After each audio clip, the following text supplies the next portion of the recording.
Dwaro mar gavanas mar yudo pok mar omenda maromo bilion 536 e iko muom manyien oyudo ohinga bang' duol mochung'ne pogo mwandu e kind sirikal mamalo kod counties miluongo ni CRA thegore gi dwaro makamano.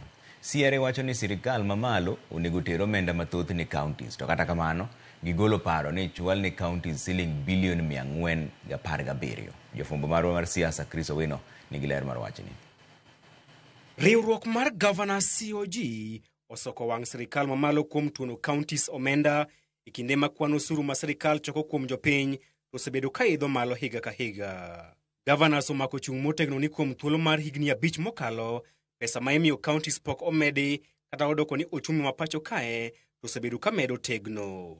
Kaluwore gi mano, gavanas oramo ni e hiko muom manyien counties nyaka yud bilion 536. We request rows B and D of the schedule to be amended so that the allocation of 2.2 trillion Kenya shillings to the national government, what should apply to the counties is 536.8 billion and not 4 or 5.069 for 20 billion. E nyim komiti mar od bura mar Senate mochung'ne loso budget, gavanas okwedo pok mar migawo mar omenda mar bilion 405 kendo seyo sirikal mamalo umoko e tije ma onego tim kod counties. Despite the expanded fiscal space and projected stable economic growth at 5.3% over the medium term, the same does not reflect on division of revenue allocation between the two levels of government.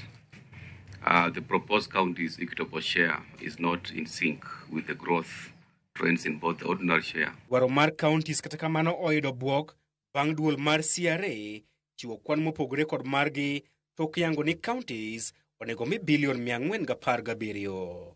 We are proposing that we recommended in the budget of 2025-2026 that the national government be allocated 2,409.75 and the county governments be allocated 417.4 billion as equitable shares for the financial year 25-26.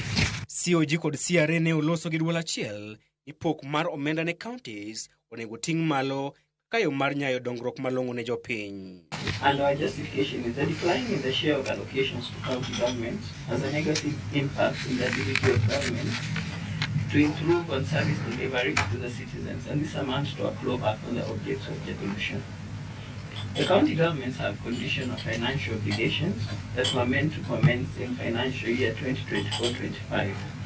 However, due to the downward revision of the projected ordinary revenue for the financial year 24-25, the implementation of specific programs and projects estimated at 25.03 billion. Dwaro mag CRA kod governors odhi ataro kod chung' mar migawo mar omenda mane omiyo counties bilion 405.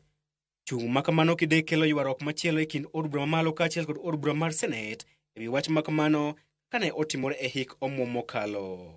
Riwruok mar gavanas COG omedo nyono tiendgi piny ni kata nade counties ok bi kawo omenda matin ne bilion 536 e hik omuom manyien kaluwore ni osuru mar sirikal juogo jopiny osebedo ka idho malo e bwo higni 5 mokalo. Chris Owino, Ramogi TV, Parliament Buildings, Nairobi. Lakteche bwo Universal Health